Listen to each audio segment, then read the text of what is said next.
अभी आप क्या कर रहे हो, अभी आप बहुत कुछ एक साथ करने की कोशिश कर रहे हो। एग्जैक्टली यही इशू भी बन रहा है। एक होता है एक काम के बारे में सोचना, एक होता है उसको करना। जी। दोनों में जमीन आसमान का फर्क होता है। और एंटरप्रेन्योरशिप में सबसे बड़ा चैलेंज पता है क्या होता है? करना।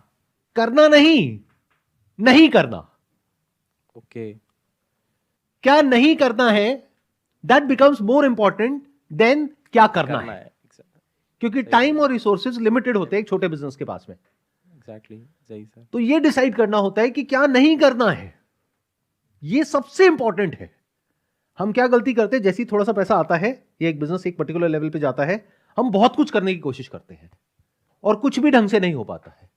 जैसे एक बिजनेस का एक शुरू का लेवल होता है जिसको बोलते हैं 0 to 1, उसके बाद होता है 1 to 10, फिर होता है 10 to 100। जो इस लेवल पे करना होता है 0 to 1 पे, वो 10 से 100 पे नहीं करना होता है। दोनों का जो वे ऑफ वर्किंग है उसमें जमीन आसमान का फर्क होता है।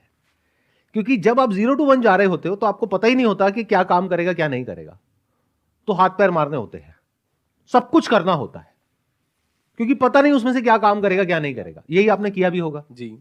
सब तरह का कंटेंट बनाया, सब कुछ ट्राई करके देखा और फिर जहां पे रिजल्ट मिला उस पर फोकस किया। जी।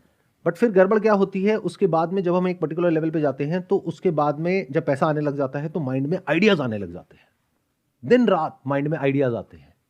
ऐसा होता है नहीं होता है? हाँ, आइडियाज नए नए आते हैं कि ये ट्राई कर सकते हैं, वो ट्राई कर सकते हैं। और जब आइडियाज आते हैं तो होता क्या है कि हम उन आइडियाज पे काम करने लग जाते हैं और जहां पे काम करना चाहिए वहां के रिसोर्सेज, वहां का टाइम, वहां की एनर्जी सारी वहां पर चली जाती है जहां पे कुछ है ही नहीं।